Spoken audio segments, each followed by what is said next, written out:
Welcome to Canada's podcast.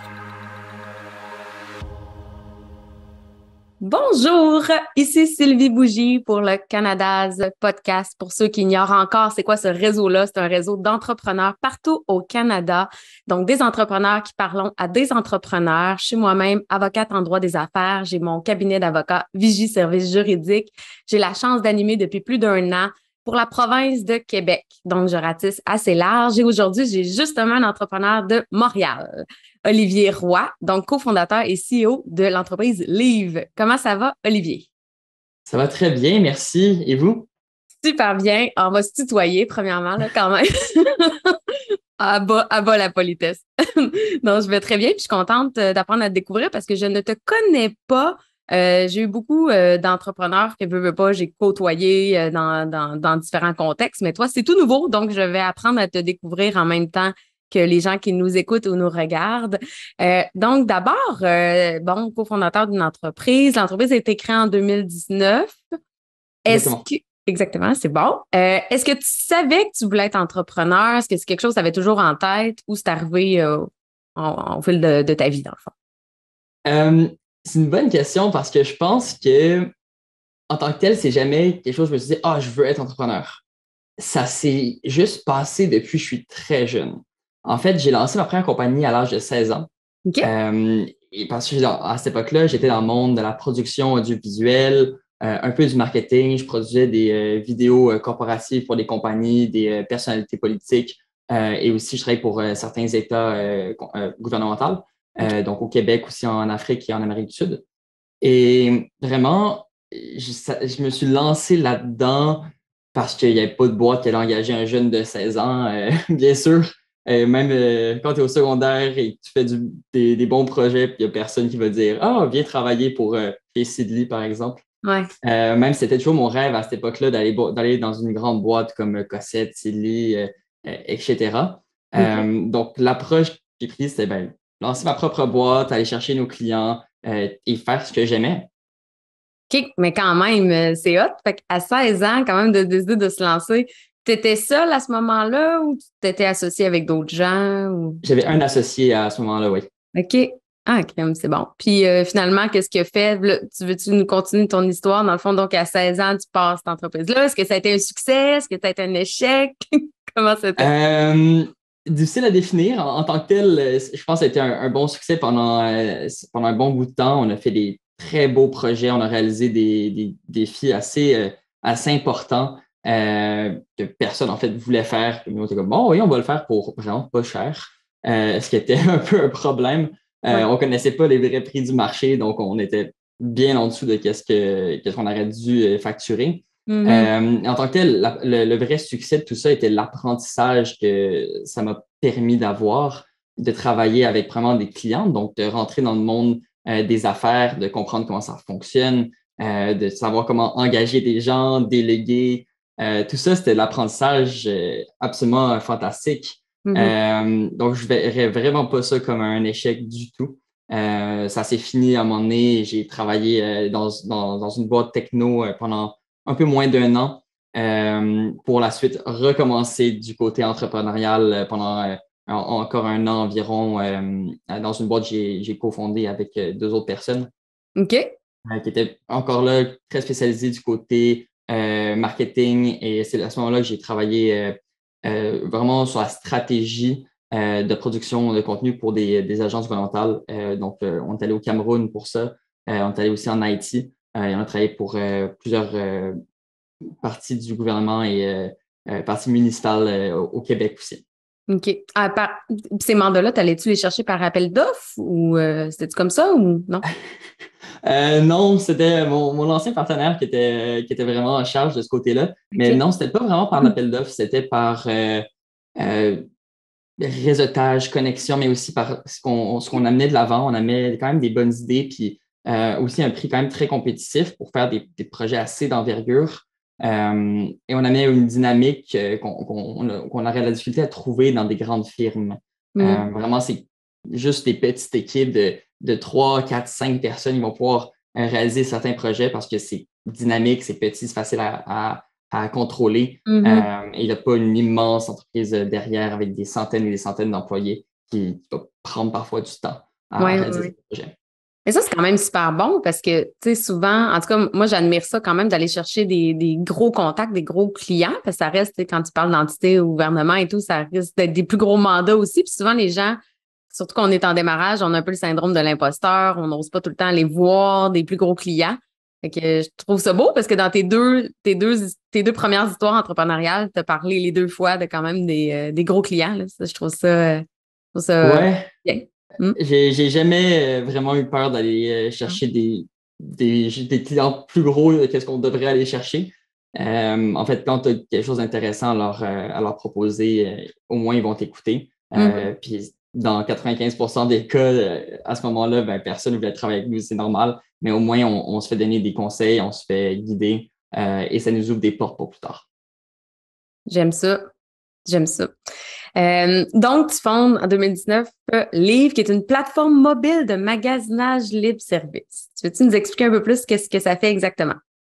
Donc, je vais revenir en 2019 rapidement. Oui. Oui. Donc, on était 3 amis de secondaire, donc Charles-Étienne, Evgeny et moi.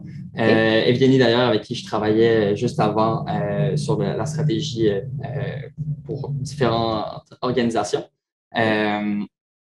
Et on était dans un bar. On voulait payer notre facture de bar. Et ça prenait du temps avant que le serveur vienne avec la machine et la facture.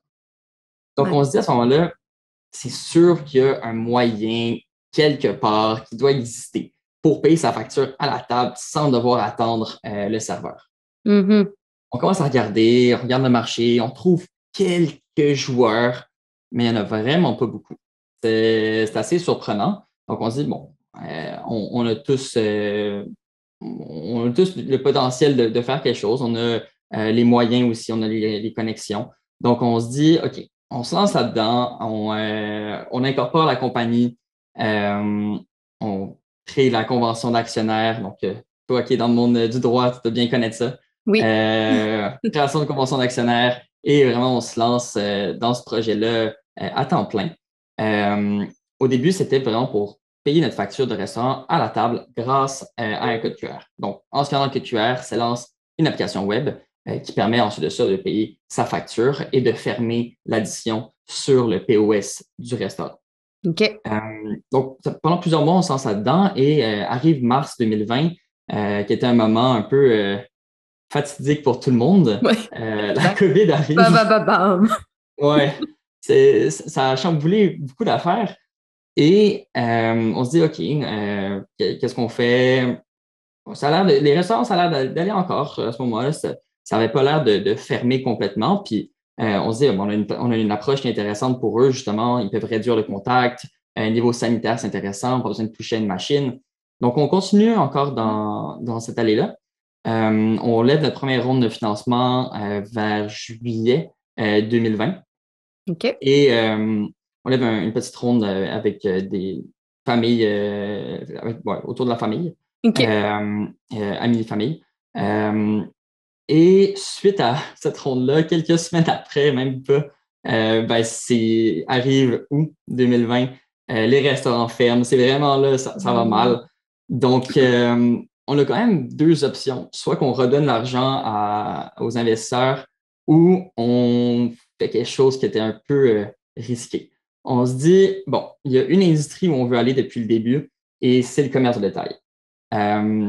Pour nous, c'était un peu en deuxième étape, étant donné que c'était très, très gros, c'est compliqué à rentrer dedans, on connaissait vraiment pas ça. Donc, on se dit, OK, on va convertir la technologie pour le commerce de détail et faire qu'on peut, un peu à la Amazon Go ou à la Stanley Recognition, aller magasiner sans devoir passer à la caisse et Ouais. en sortant du magasin directement, comme par magie.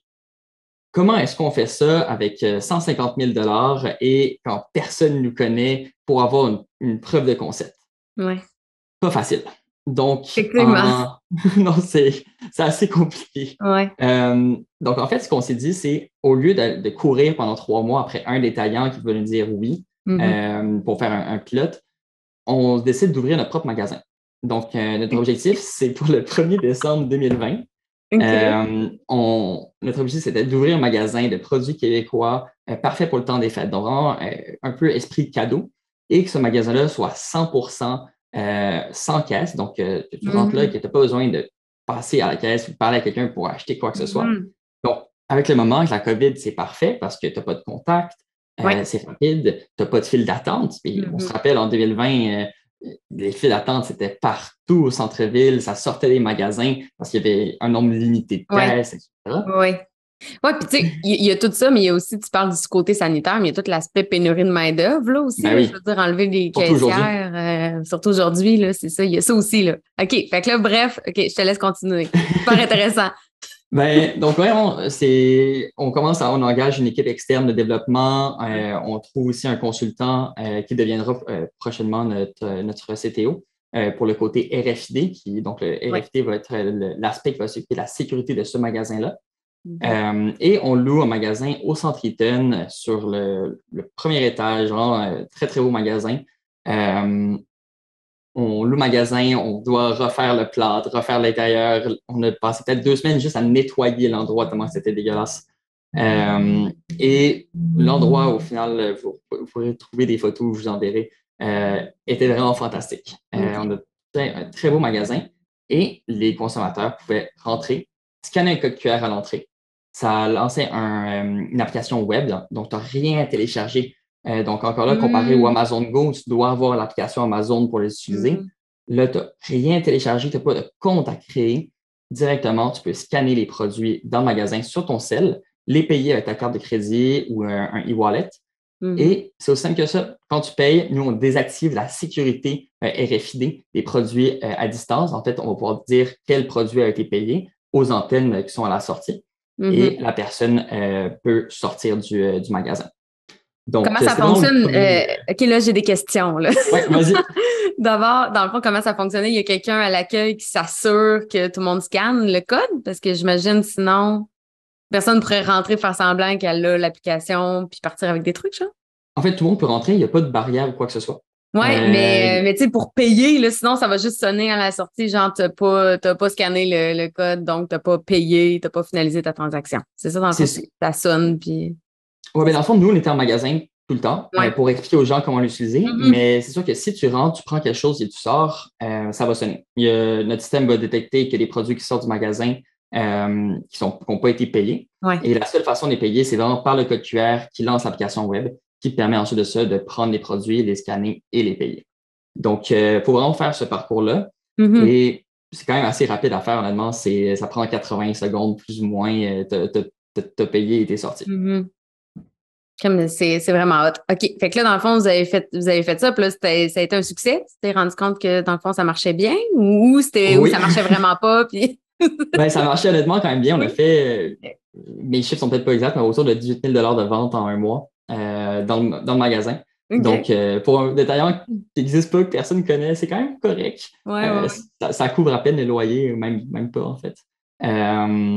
Mais le but, en fait, c'est vraiment une preuve de concept. C'est de pouvoir montrer ça à des détaillants et dire, hey, on peut te faire une techno qui va permettre de rendre tes magasins autonomes et diminuer le nombre de gens à tes caisses et les focuser sur le service. C'est vraiment ça la valeur ajoutée de Livre aujourd'hui, c'est de prendre la main-d'œuvre et la mettre sur le service, le service client. C'est ça qui augmente la valeur des paniers, ça qui fait que les gens veulent revenir en magasin. Puis il y a aussi beaucoup d'effets connexes, donc pouvoir réduire le nombre de caisses, donc avoir plus de pieds carrés pour des produits, diminuer le nombre de machines, donc de hardware qui brisent, la maintenance, mais aussi des licences qui sont dessus. Donc, tout ça va venir donner plus réduire les coûts aux détaillants. Et en fait, ce qu'on a fait suite à ce magasin-là, c'est qu'on a décidé de scraper la technologie en entier qu'on avait développée. On n'était pas satisfait. Ben, ça a été fait vraiment rapidement, là, en quelques mois seulement, sur une architecture qui était correcte pour la majorité des systèmes dans ce monde. Mais on a décidé, en fait, de changer complètement d'architecture. Et là, on a vraiment pris 1 an à redévelopper la technologie. On a investi beaucoup, beaucoup plus d'argent dans le développement d'une technologie qui est facilement déployable à travers de centaines et des centaines de magasins sans, en fait, la rendre plus lente, qui était un défi de l'autre version, qui fonctionnait beaucoup par call API. Donc, si on était beaucoup à l'utiliser, ça pouvait ralentir le système. La nouvelle version est instantanée, peu importe combien d'utilisateurs il y aura dessus. Pour les commerçants, c'est bien compliqué là, de rentrer, parce que là, tantôt, tu en as parlé un peu, mais dans le fond, le système d'inventaire, c'est quoi? C'est le commerçant qui rentre ça, lui, qui tient l'inventaire à jour, les codes et tout. Veux-tu m'en parler un peu comment ça fonctionne? Mettons, je serais un commerçant. Ouais. Dans le fond, nous, on va venir se connecter à votre système d'inventaire ou ERP, dépendant de c'est quoi l'architecture de la base de données, l'architecture technologique des détaillants. On va faire une analyse et on va venir se connecter aux endroits qu'on va pouvoir aller chercher l'information nécessaire et pousser l'information nécessaire. Donc, en tant que tel, le détaillant, il n'y a rien à faire sur la plateforme libre. Il n'y a pas besoin d'envoyer d'informations. Ça va automatiquement aller chercher l'information tous les jours. OK. Et à chaque fois qu'il y a une vente, on la pousse aussi en temps réel.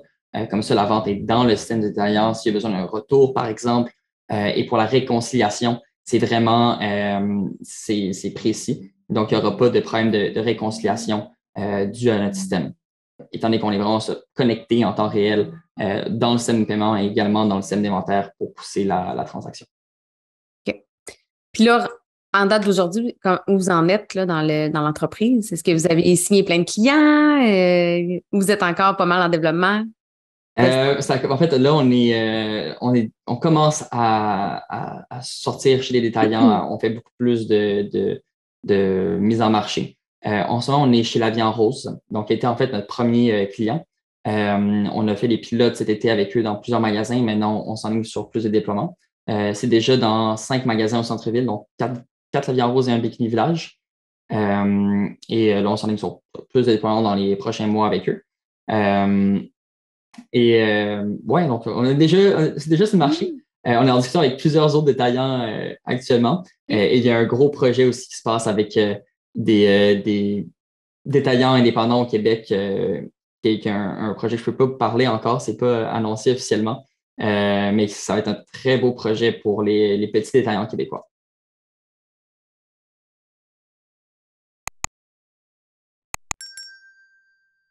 C'est vraiment cool. Et côté restauration, as-tu laissé ça de côté complètement finalement en disant pas assez de temps à consacrer, j'imagine, aux deux industries? Ressources, temps. Ouais. C'est sûr qu'on ne peut pas faire 2 industries à la fois, que ce soit d'un point de vue technologique ou d'un point de vue employé de notre équipe. C'est même le côté commercial, en sens faire 2 cycles de vente parallèles, ça serait très, très difficile. Oui, non, je comprends. Mais je trouve ça vraiment intéressant comme produit, comme entreprise, parce que, tu sais, je suis sûre que ça nous est tout déjà arrivé là, d'aller dans un magasin puis justement voir l'espèce de line-up de fou à caisse puis faire fuck off. Tu sais, j'avais une affaire à acheter, je la jetterai pas finalement. En tout cas, moi, ça m'est déjà arrivé de faire ça, de faire regarde le T-shirt que j'ai dans les mains, il me tentait, là, mais la demi-heure d'attente me tente pas, tant pis. Puis, tu sais, d'avoir ce genre d'outils-là, c'est parfait, là, tu sais. Passe pas, tu le fais direct sur ton cell, c'est réglé, tu pars. Ouais, je trouve ça très. Je trouve que ça rajoute un volet techno du côté qu'on s'en va de plus en plus vers le commerce en ligne aussi, veux pas. Fait que là, c'est comme tu dis, je vais en magasin pour avoir le service. Je peux avoir peut-être un meilleur service parce que j'ai moins de gens aux caisses qui perdent leur temps, si on veut, ou qui n'ont pas une vraie plus-value. Fait que non, très cool. En fait, tu avais 2 bons points. Juste les paniers abandonnés en Amérique du Nord, ça équivaut à environ 38 milliards US de pertes par année aux détaillants. Parce que les gens de magasin, ils prennent des produits puis ils quittent parce qu'ils ne veulent pas faire la file. C'est quand même beaucoup, 38 milliards. C'est énorme. Et aussi, c'est vrai que le commerce en ligne, ça a vraiment changé la dynamique des clients. Ça a changé leurs attentes, surtout. Mais récemment, on commence à voir en fait que le commerce en ligne redescend un peu ou est plus sur une ligne stagnante. Et que le magasin physique remonte en force. Donc, de ce côté-là, je suis très confiant, par contre, que les gens veulent aller en magasin, mais avec des nouvelles habitudes. Ils veulent quelque chose de rapide. Ils sont habitués à du one-day delivery de Amazon.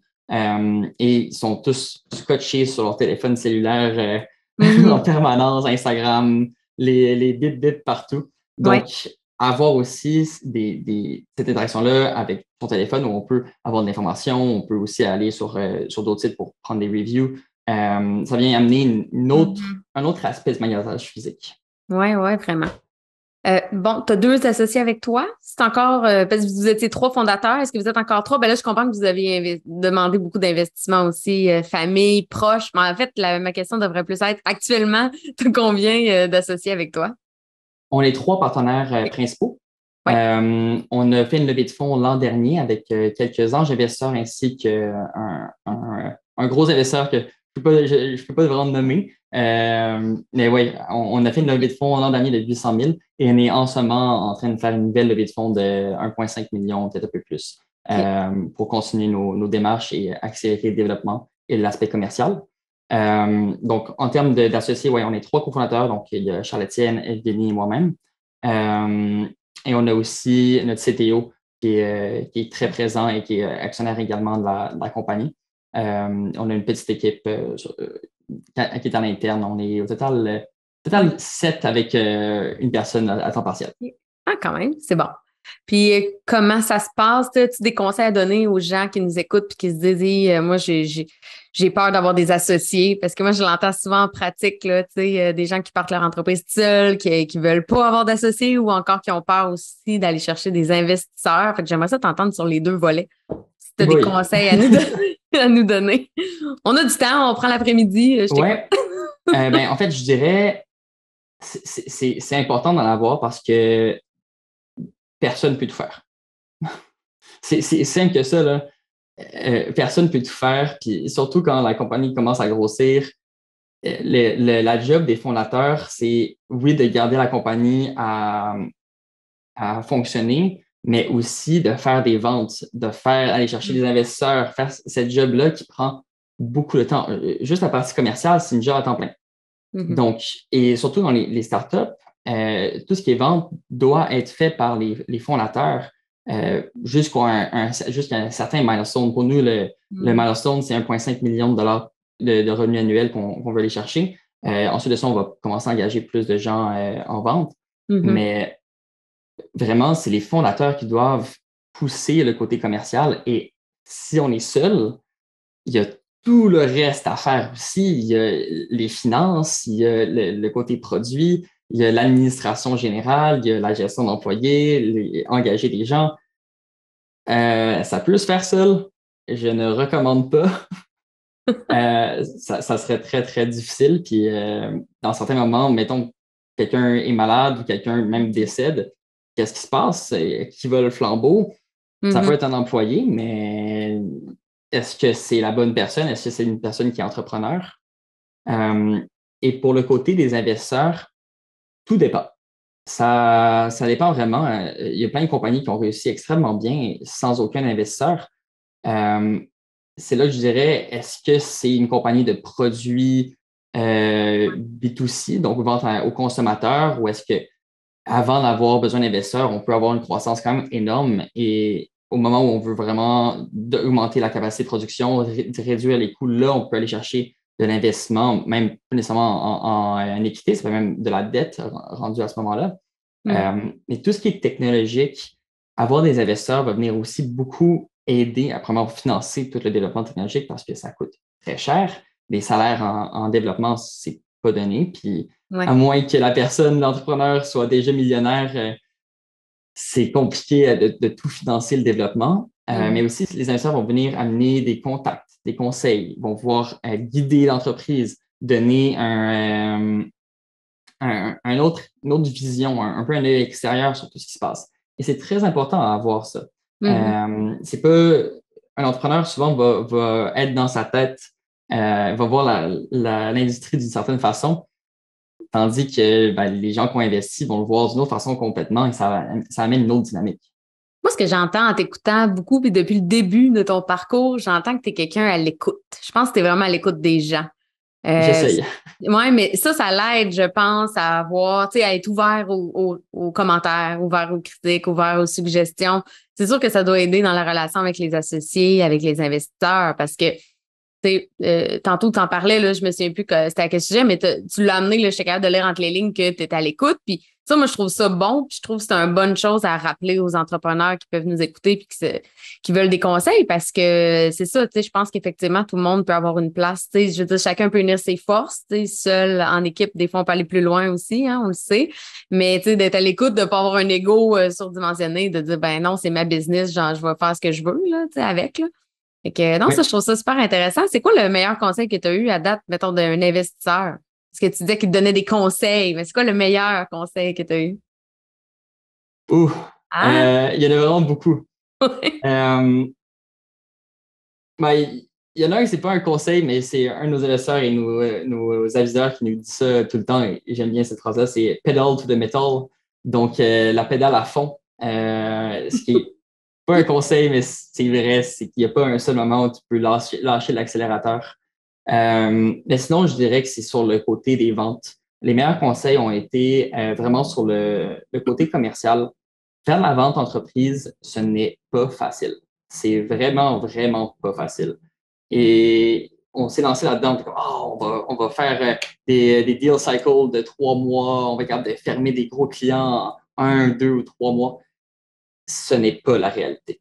La réalité, c'est que de la vente entreprise, quand on parle de projets qui vont coûter entre du 200 000 et du 1,5 million de dollars, cette vente-là va prendre entre 6 mois et 1 an à accomplir, parfois plus. Hmm. Et les meilleurs conseils vraiment ont été de ce côté-là. Un peu du soutien, comme, hey, ben oui, on comprend que c'est long, puis genre, on l'a vécu, on le sait. Et aussi, comment parler aux clients, Hmm. comment faire la structure d'une discussion. Ça commence pas juste en, hey, est-ce que tu veux acheter notre solution? Non, Ouais. c'est la structure d'un commercial pour la vente d'entreprise. Ça commence par une discussion qui parle pas de la solution, ça parle de eux. Qu'est-ce Mhm. que eux ont besoin? C'est quoi leur problème? C'est quoi leur objectif à accomplir? Qu'est-ce qu'ils veulent faire?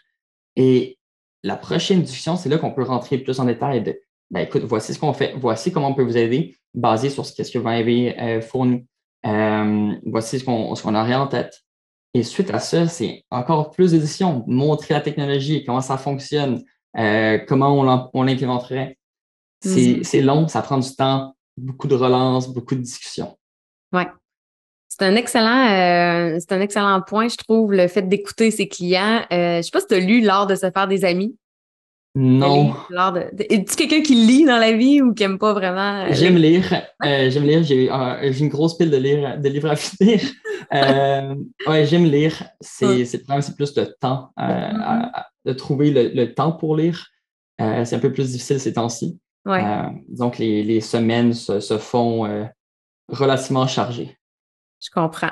Ben, en fait, je pose la question parce que, dans le fond, c'est ça, parce que, en fait, c'est le livre L'art de se faire des amis, là, et d'influencer les autres. Puis il y a un chapitre qui est vraiment juste là-dessus, juste entre guillemets, là, parce que, tu sais, je pense que c'est un commentaire, tu sais, c'est le premier conseil, effectivement, d'être à l'écoute des gens. Puis ça, en général, que ce soit nos amis, nos contacts d'affaires, nos partenaires, nos clients potentiels, là, d'être à l'écoute de leurs besoins, c'est effectivement la base.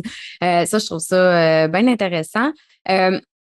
Euh, Par rapport à ça, mettons, tu sais, là, t'es quand même encore, ben, tu sais, je comprends que tu as encore beaucoup de défis, tu le dis, là, tu vas t'implanter dans différentes entreprises, ça va bien. Es-tu capable quand même, là, tu parlais du temps, es-tu quand même capable de décrocher? Es-tu capable ouais, c'est ça. Capable de décrocher, finalement.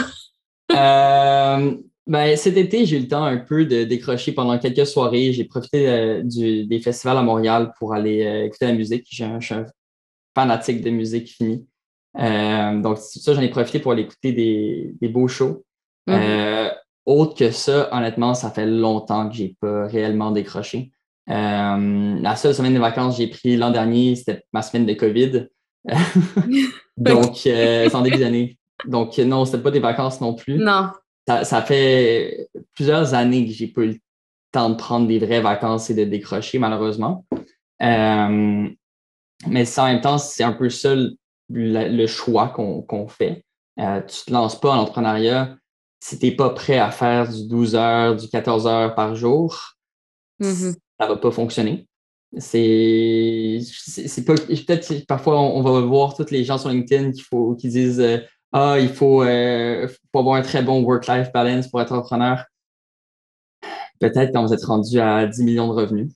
Mais malheureusement, lancer une entreprise jusqu'à des stades beaucoup plus loin, ça nécessite énormément de temps et de dédication. Puis c'est très, très stressant, difficile.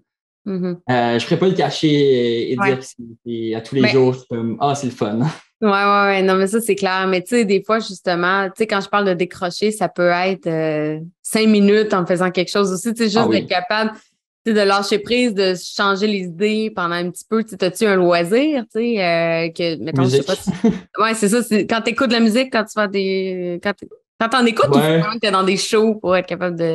juste en écouter, ça me va. Sinon, j'aime beaucoup... J'ai passé quand même des années dans le monde du cinéma, donc tout ce qui est cinéma, j'aime beaucoup ça. Il fut un temps, beaucoup de rando, pas eu le temps récemment, mais j'adore la rando. C'est quelque chose qui relaxe et ça fait du bien. Donc, j'ai hâte de pouvoir en refaire d'ailleurs. Ouais.